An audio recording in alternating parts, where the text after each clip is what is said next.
ரோஹிணியோட அம்மாவை முத்துவும் மீனாவும் ஹாஸ்பிட்டலில் வந்து அப்படி பார்த்துப்பாங்க.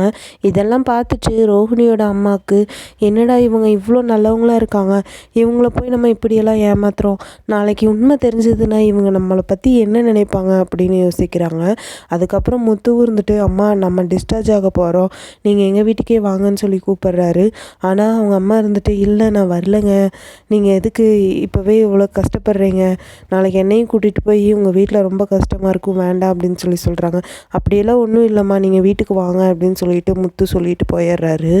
ரோஹிணியோட அம்மாவும் ரோஹிணிக்கு ஃபோன் பண்ணி, இங்கே பாரு, முத்துவும் மீனாவும் ரொம்ப நல்லவங்களா இருக்காங்க, என்னை அப்படி பார்த்துக்கிறாங்க, நீ கண்டுக்காமல் போயிட்ட, ஆனால் அவங்க 2 பேர் தான் என்னை ஹாஸ்பிட்டலில் வந்து பார்த்துக்கிறாங்க, அவங்கக்கிட்ட நம்ம உண்மையை மறைக்கிறது கரெக்டாக இல்லை கல்யாணி, நம்ம உண்மையை சொல்லிடலாம் அப்படின்னு சொல்கிறாங்க.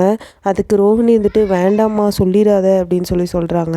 அவங்க நல்லவங்க, உனக்கு கண்டிப்பாக சப்போர்ட் பண்ணுவாங்க, என்னைக்கா இருந்தாலும் உண்மை தெரியத்தானே போகுது, அது நம்மளே சொல்லிட்டோம்னா அவங்க நம்மளுக்கு சப்போர்ட் பண்ணுவாங்க, அவங்க கண்டுபிடிச்சாங்கன்னா அது வேறு மாதிரி போகும் கல்யாணி, நம்மளே சொல்லிடலான்னு சொல்கிறாங்க. ரோஹிணி வந்துட்டு வேண்டாமான்னு சொல்கிறாங்க. அதுக்குள்ளே அவங்க அம்மா வந்து ஃபோனை கட் பண்ணிடுறாங்க. அடுத்த நாள் பார்த்திங்கன்னா ரோஹிணியோட அம்மா டிஸ்சார்ஜ் ஆகுறாங்க. முத்துவும் மீனாவும் அவங்க அம்மாவை கூட்டிகிட்டு வீட்டுக்கே போகிறாங்க. ரோஹிணி வீட்டில் இருக்காங்க. அப்போ கரெக்டாக மீனா வாங்கம்மா அப்படின்னு சொல்லிட்டு ரோஹிணியோட அம்மாவை கூட்டிகிட்டு வராங்க. அப்போ ரோஹிணி ஷாக் ஆகுறாங்க. முத்து இருந்துட்டு, பார்லரம்மா, ஒரு விஷயத்த எங்ககிட்ட நீங்கள் மறைச்சிட்டீங்களே அப்படின்னு சொல்கிறாங்க. மீனாவும், நீங்கள் இந்த விஷயத்த இப்படியெல்லாம் மறைச்சிருக்கக்கூடாது அப்படின்னு சொல்கிறாங்க. ரோஹிணி பயப்படுறாங்க. இதோட ப்ரோமோ முடிச்சிருக்காங்க.